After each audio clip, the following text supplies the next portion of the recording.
Olá, está no ar mais uma edição do Trajetórias. Nosso convidado de hoje acaba de receber a Comenda Porto do Sol da Câmara Municipal de Porto Alegre. A homenagem é concedida a entidades ou pessoas físicas que ajudaram no desenvolvimento da capital gaúcha. É o caso de Paulo Monteiro Freitas, odontologista e professor aposentado da Universidade Federal do Rio Grande do Sul. Paulo, muito bem-vindo, muito obrigada pela presença aqui no Trajetórias. Muito obrigado, eu agradeço o convite, estar aqui. Quero dizer que a noite de 29 de maio foi para mim uma noite inesquecível. E lá estavam não só os amigos, os parentes, até meus professores da minha infância, comemorando essa homenagem que a Câmara de Vereadores, através do Nereu, me ofereceu naquela data de 29 de maio. Pois é, foi mais uma homenagem entre tantos títulos, honrarias, diplomas que o senhor recebeu em várias cidades do país pela sua atuação profissional. Mas eu imagino que essa, por ser da sua cidade natal e a cidade onde o senhor fez a sua formação e dedicou boa parte da sua carreira, tem um significado especial. Foi maravilhosa receber um título dessa natureza na cidade que a gente, como tu disseste, na cidade que eu nasci, na cidade em que eu vivo há 80 anos, é uma grande honra. Eu já recebi outras homenagens, tive a oportunidade, anos atrás, de receber em Maceió. Foi realizado um encontro nacional de sindicatos de odontologia e lá na cidade eu encontrei 8 jangadas com o meu nome. Então, Encontro Nacional de Sindicatos de Odontologia Paulo Monteiro Freitas. Para mim também foi uma das grandes satisfações, assim como essa que eu ontem recebi, com essa participação. A Câmara de Vereadores estava lotada. E isso não é fácil, lotar uma Câmara de Vereadores como estava. Foi uma noite fantástica. Pois é, esse reconhecimento pela sua atuação sindical é também uma marca na sua carreira, né? O senhor foi o primeiro odontologista do Rio Grande do Sul a presidir uma entidade nacional, presidiu também o Sindicato Gaúcho, o Sindicato do Rio Grande do Sul, por 9 anos. Mas essa sua atuação começou ainda na faculdade, né? No Exato. Diretório eu fui Acadêmico. O primeiro presidente do Diretório Acadêmico da faculdade. Ela vem mais anterior. A nossa atividade em prol da comunidade iniciou no bairro do Menino Deus, onde nós fomos com 15 anos de idade, nós assumimos a presidência do Clube do Bairro.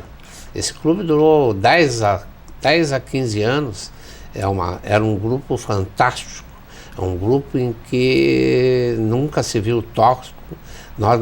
É um clube que elegeu até Miss Porto Alegre, Miss Brotinho. Então nós fizemos esse grupo e muitos deles estavam na entrega lá da medalha, dessa comenda, estavam presentes na reunião. Então nós começamos lá embaixo, lá com 15 anos. Depois entramos para a Faculdade de Odontologia, onde assumimos a presidência do Diretório Acadêmico, que o Diretório Acadêmico, professor Otton Santos e Silva.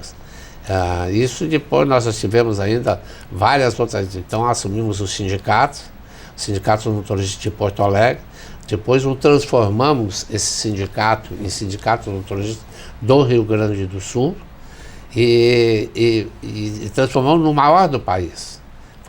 Foi considerado o melhor sindicato. E com isso nos deu a oportunidade de assumirmos no Rio de Janeiro a Federação Nacional dos Odontologistas, onde nós lá ficamos por 6 anos também como presidente. Adquirimos sede própria lá e com isso nós fomos para a Confederação Nacional dos Profissionais Liberais em Brasília, onde nós fomos vice-presidente lá nós não fomos presidente.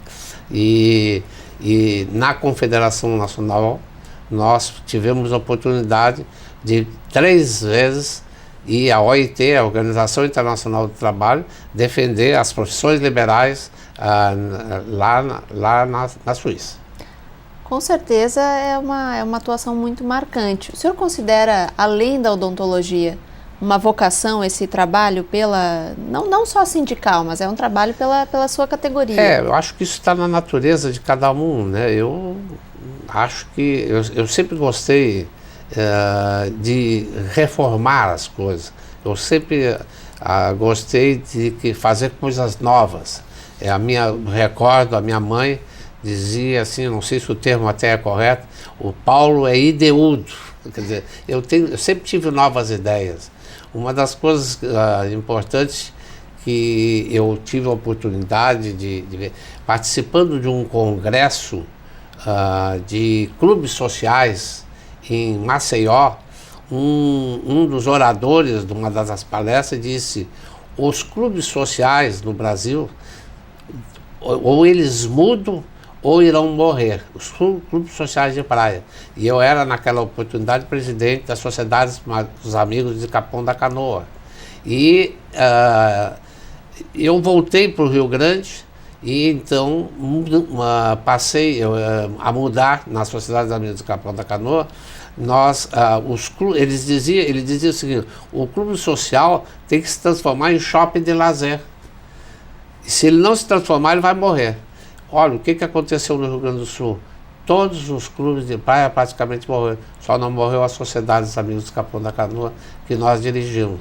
Porque lá ele disse, nós voltamos para cá, existia, por exemplo, o clube tinha boate, mas para que ter boate se o jovem dizia assim: eu não quero ser fiscalizado pelos pais. O jovem não ia mais à boate, então nós fechamos a boate.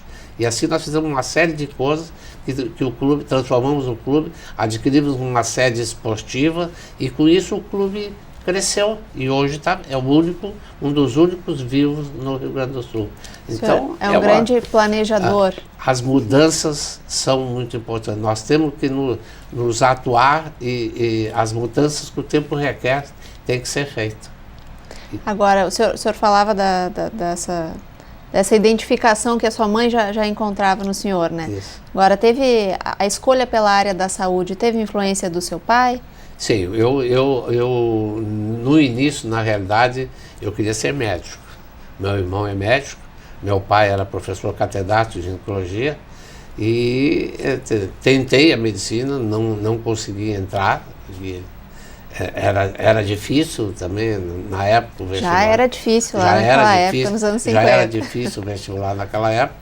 Aí eu tinha um professor, o professor Otto Santos Silva, que era o meu cirurgião dentista, pai de um colega meu também, e ele disse: Paulo, por que não faz a odontologia? E eu fiz e me dei muito bem, acho que foi fantástico fazer o professor Otton é o que dá nome ao diretório acadêmico que o senhor depois veio a presidir, né? E aí eu dei a essa pessoa que indicou, que ele foi diretor da faculdade, ele foi meu cirurgião dentista, e foi o primeiro presidente do sindicato dos odontologistas. A homenagem foi a este professor, o professor Otto Santos Silva, foi porque ele foi o primeiro presidente do nosso sindicato no Rio Grande do Sul. Dentro dessa dupla vocação, digamos assim, para a saúde e para o planejamento da categoria, dentro de tantas conquistas, de tantas honras que o senhor já recebeu, qual o senhor consideraria a principal conquista profissional? Olha, nós tivemos várias lutas, várias campanhas que nós fizemos. Uma delas, por exemplo, que os resultados devem estar aparecendo hoje, existia uma lei no Rio Grande do Sul que exigia que toda cidade que tivesse mais de 50 mil habitantes tinha que ter fluxo na água de abastecimento.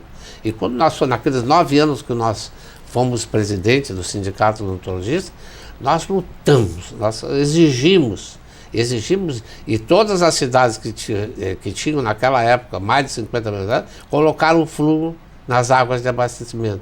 E hoje, os resultados devem estar aparecendo aí. A diminuição do número de cárie é devido à aplicação do flúor. E as pessoas, isso não aparece, na realidade não aparece com voto, mas aparece, aparece nas pessoas. Hoje deve ter muito menos número de cáries devido à ação do flúor na água de abastecimento. Por muitos anos o senhor dividiu o seu tempo entre o ensino na Universidade Federal do Rio Grande do Isso. Sul, entre o trabalho no Estado, no Isso. Centro de Saúde do Estado, Isso. e na sua clínica particular. Também. Como Também. o senhor coordenou essas 3 atividades distintas? Não foi fácil fazer. Eu tive também a comenda que eu recebi, eu dividi com a minha esposa. A minha esposa, e no meu discurso eu chamei ela minha estrela guia. Ela me ajudou muito, a minha esposa, a Emma. Porque em 1973, nós assumimos o Sindicato de Odontologistas e o transformamos, como já disse anteriormente, no maior do país. Mas ela me ajudou muito, porque em 73 eu tinha um filho com 5 anos e outro com 3. E ela me ajudou muito. Ela foi a minha companheira e até hoje a minha grande companheira, me ajudou muito nessas grandes lutas. Nós percorremos o estado e o Brasil inteiro nesse período. Por que nós percorremos? Por exemplo, vou dar um exemplo. A odontologia é uma profissão que tem uma aposentadoria especial, 25 anos. Em determinado momento, o governo decidiu que 50% quando te aposenta, se tu voltasse a trabalhar, tu perderia 50% da tua aposentadoria. E eu não achava aquilo justo, que se eu me aposentei, porque é uma aposentadoria especial, eu vou perder, então eu percorri o Brasil e consegui derrubar essa determinação, e os dentistas até hoje se aposentam e continuam percebendo a sua aposentadoria em 100%. É uma das conquistas, né? É uma das conquistas. O senhor fez várias campanhas lá na década de 70 Isso. pelo pagamento da insalubridade. Isso. Foi também o promotor do primeiro dissídio coletivo dos profissionais. Isso é muito importante. Nunca no Brasil, quando nós tinha feito algum dissídio coletivo. Nunca. Na história do Brasil, não é só no Rio Grande do Sul, em todo o Brasil, nós fizemos em Caxias do Sul o primeiro dissídio coletivo de profissional liberal de odontologia do Brasil. Isso foi... Nós fizemos também aqui no Rio Grande do Sul a primeira aposentadoria, 25 anos. Até 1973, nenhum dentista tinha se aposentado com 25 anos. Então nós fizemos, o Dr. Vancer Chaves, pai de uma colega minha de turma.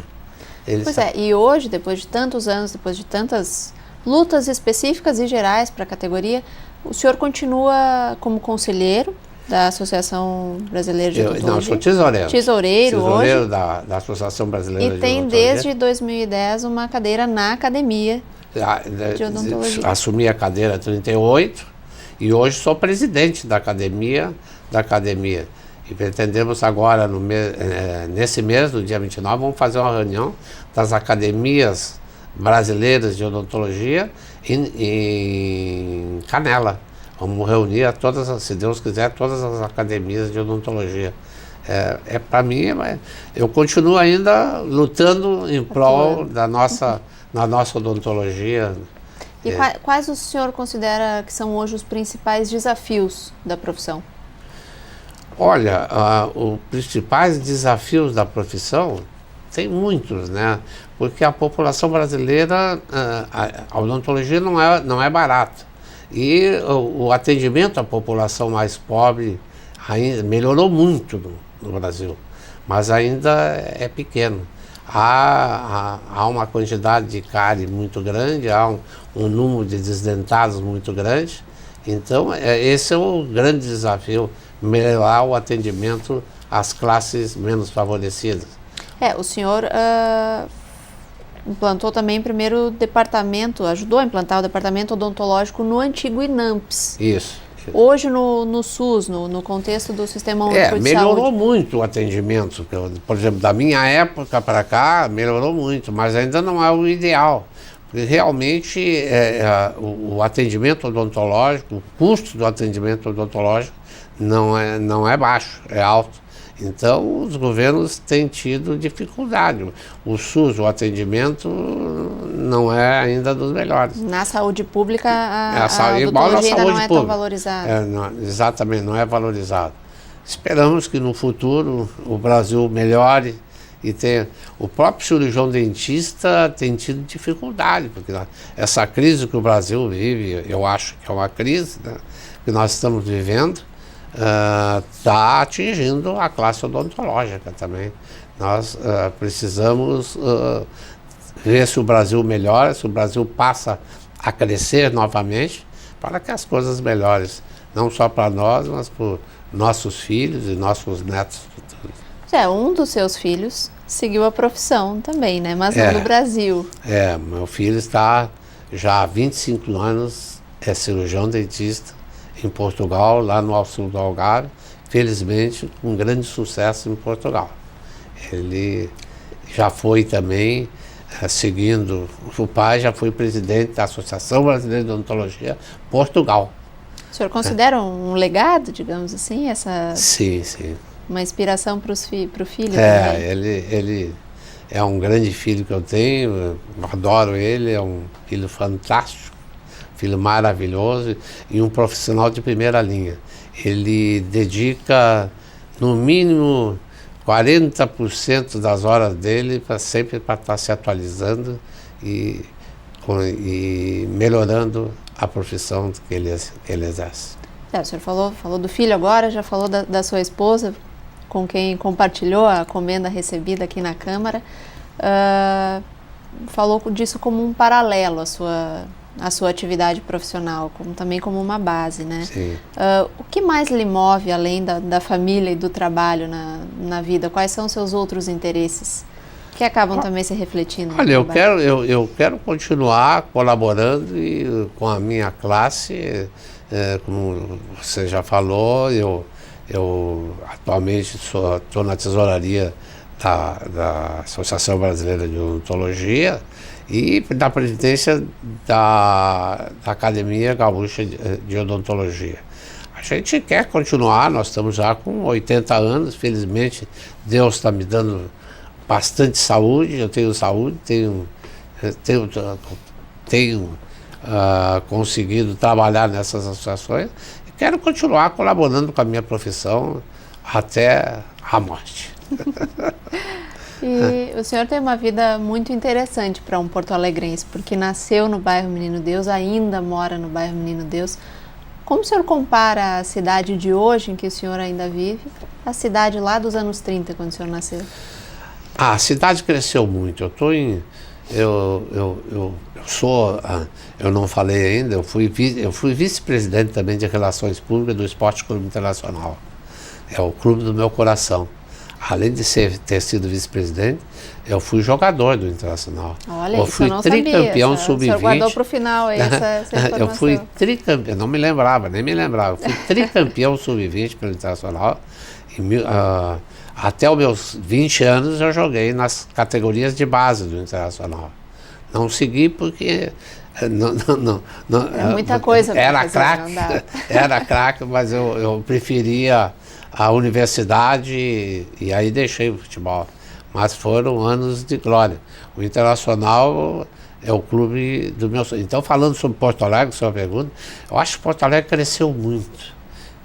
Principalmente a zona, não é porque eu seja internacionalista, essa zona sul aqui está muito linda. Eu quero parabenizar o atual prefeito, independente de política, mas cada vez está mais lindo Porto Alegre. Eu adoro Porto Alegre, eu adoro a cidade em que nasci e acho, o que eu acho que está pior é a segurança, isso sim. Eu vejo, eu saio muitas vezes à noite com medo. Isso aí que a gente tinha que melhorar no nosso país, especialmente também em Porto Alegre, o medo que eu tenho pela segurança que não existe em praticamente local. É problema da crise, né? Se nós não melhorarmos essa crise, vai continuar assim. Mas Porto Alegre está lindo, Porto Alegre é a cidade dos meus sonhos. Para a gente encerrar, Paulo, que dica, que conselho o senhor daria? Claro que o senhor faz muito isso nas suas atividades ainda na categoria da odontologia. Mas que conselho o senhor daria para, de repente, algum telespectador que quer seguir a sua carreira e quer também fazer uma diferença? porque o senhor fez uma diferença não só na sua profissão, acabou fazendo uma diferença para todos os profissionais da sua categoria e também para a cidade onde o senhor mora. Que conselho o senhor daria para quem está ou em início de carreira ou querendo seguir a carreira? Olha, é uma profissão maravilhosa, é uma profissão que toda a pessoa tem que se dedicar. Eu sempre digo que o cara, para vencer na vida, precisa de 3 coisas. Primeiro, ela tem que ser especialista. Ela tem que se dedicar àquilo ali. Mas muitas vezes tem que ter um pouco de sorte. Em qualquer profissão tu tem que ter aquele empurrãozinho. Tá? E terceira, ela tem que ter garra. Porque quem não tiver garra, não vence, né? Em nenhuma profissão. Qual foi a sua sorte, né? Qual foi a sua sorte? A minha sorte foi conhecer a minha esposa.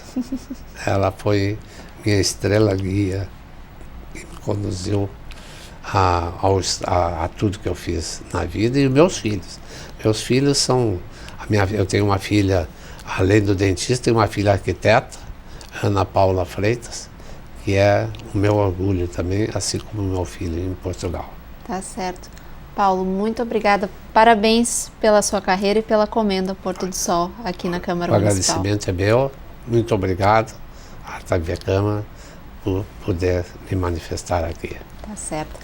Eu agradeço também a sua audiência. O programa Trajetórias de hoje termina aqui, mas na semana que vem a gente volta com mais um cidadão que ajuda a construir Porto Alegre. Até o próximo programa.